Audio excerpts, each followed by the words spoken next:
जय श्री राधे। कल हमने मीराबाई प्रसंग के बारे में थोड़ा सा जाना था और अभी मैं बताती हूँ कि पूरा प्रसंग क्या था।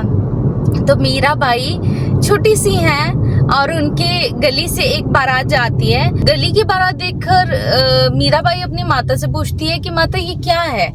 तो मैया कहती है बारात है। ये बारात क्या होती है? तो मैया एक्सप्लेन करती है कि बारात जब दुल्हा दुल्हन को लेने के लिए जाता है तो मीराबाई बोलती है कि भाई मेरी बारात कब आएगी, मेरा दुल्हा कहाँ है, मेरा बीन कहाँ है, क्योंकि राजस्थान से थी मीराबाई। तो मैया इग्नोर कर देती है, क्योंकि अक्सर ऐसा ही होता है ना कि छोटे बच्चे पूछते रहते हैं लेकिन पेरेंट्स इग्नोर करते रहते हैं। जब मीराबाई पूछने से नहीं हटी तो एट लास्ट उनकी मैया कहती है कि ये है तुम्हारा बीन, साथ में कान्हा जी रखी होगी।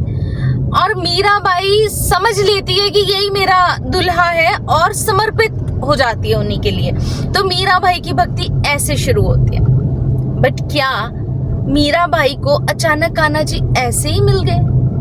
नहीं, उनके अनंत जन्मों की भक्ति थी जिसकी वजह से कान्हा जी उनको भक्ति के रूप में मिले। शुरुआत भक्ति की होती है पिछले जन्म से, द्वापर युग से, क्योंकि मीराबाई तो कलयुग में प्रकट हुई थी। तो उस जन्म में मीराबाई का नाम था माधवी और माधवी श्रीधामा के घर बहू बन के आती है। तो कान्हा जी को पता चलता है कि भाई मेरे सखा हैं वो बारात लेके आ रहे हैं, तो वो चले जाते हैं देखने के लिए कि भाई बहू लेके आया है, मैं भी तो देखूं। तो कहते हैं कि श्रीधामा मुझे भी तुम अपनी बहू दिखाओ, क्योंकि तुम्हारी बहू देख के मैं अपनी मैया को बताऊंगा और फिर मेरी मैया भी सेम वैसी मेरे लिए बहू लेके आएगी।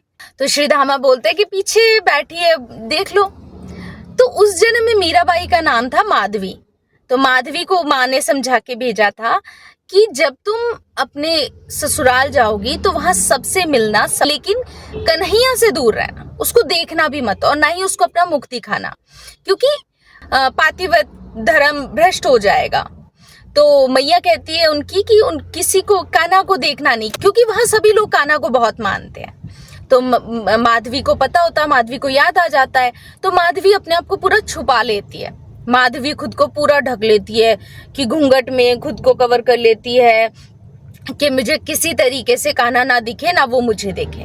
तो कान्हा आते हैं, कान्हा रिक्वेस्ट करते हैं भाभी तनिक मुख तो दिखाओ, नहीं दिखाती हैं। बहुत रिक्वेस्ट करते हैं कान्हा, लेकिन नहीं, माधवी नहीं दिखाती है। पाँव पकड़ते हैं, पैर पड़ते हैं कि मुझे मुख दिखा दो, लेकिन माधवी जब नहीं दिखाती है तो एट लास्ट कान्हा बोलते हैं कि जा, अब मैं भी तुझे अपना मुख नहीं दिखाऊंगा, तो तरसेगी मेरे मुख देखने के लिए, जा मैं तुझे मुख नहीं दिखाऊंगा। तो माधवी को क्या पता कि वो भगवान है ना, और माधवी तो ऐसे है कि चल चल मुझे देखना भी नहीं है तेरा मुख, और कान्हा जी वहां से बिना मुख देखे चले जाते। तो ये जो माधवी है पिछले जन्म में द्वापर युग में वो कान्हा जी को मुख नहीं दिखाया था, इसलिए मीराबाई को कान्हा ने बहुत टाइम तक वेट करवाया। लेकिन बाद में माधवी कान्हा के स्वरूप को समझ भी गई थी और उनके लिए समर्पित थी। कान्हा को भक्ति का कोई उदाहरण भी देना था, इसलिए मीराबाई को कान्हा ने हमारे युग में प्रकट करके हम पे कृपा की। जय श्री राधे।